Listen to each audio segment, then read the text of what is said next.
Assalamualaikum warahmatullahi wabarakatuh. I'm Badriyatul Mutiah from English Education Department. The sixth semester will bring about the discussing discourse analysis, especially in this method.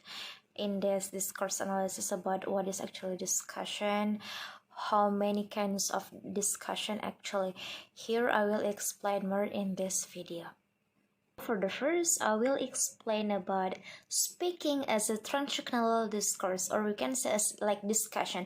It is widely known that people use language to interact one another. They convey their utterances to make their listeners recognize the intentions they have in mind. As regard to the fact, many research reports show that people use speaking for a variety of different purposes. Some people speak in conversation, for instance, to make social contact with people, to establish rapport understanding, or to build social relationship between two people or more. Richards in 2008 claims that speaking as a transaction refers to the situation where we can focus is on what is said or done. The message meaning which makes one understood clearly and accurately is the central focus. In our social lives, transactional speaking can be interpreted in terms of discussion, debates, jobs, interviews, or many others. The main features of transactional speaking are: the first is function to exchange information, the second it is message oriented, which means to communicate meaning, the third, participants use strategies understand each other, and the fourth, it needs more question, repetitions, check for comprehension, and the next is ideas negotiation normally occurs, and the last is language accuracy is not always important. When the debate discourse is analyzed, we find out that the discourse also contains a generic discourse sequence in the forms of initiation and response and follow-up. However, each move consists of some generic structures, and each component of the generic structure performs particular function which are more than the ones found in the casual conversation.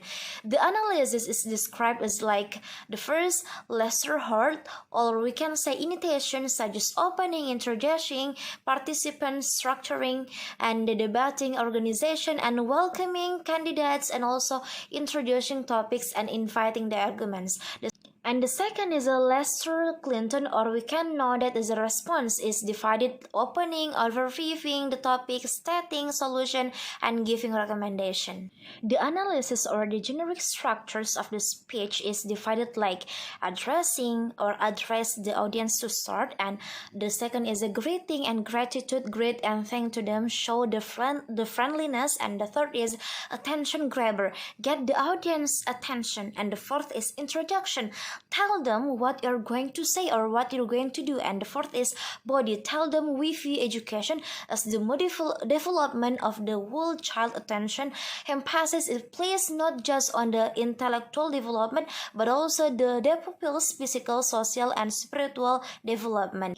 And the sixth is conclusion.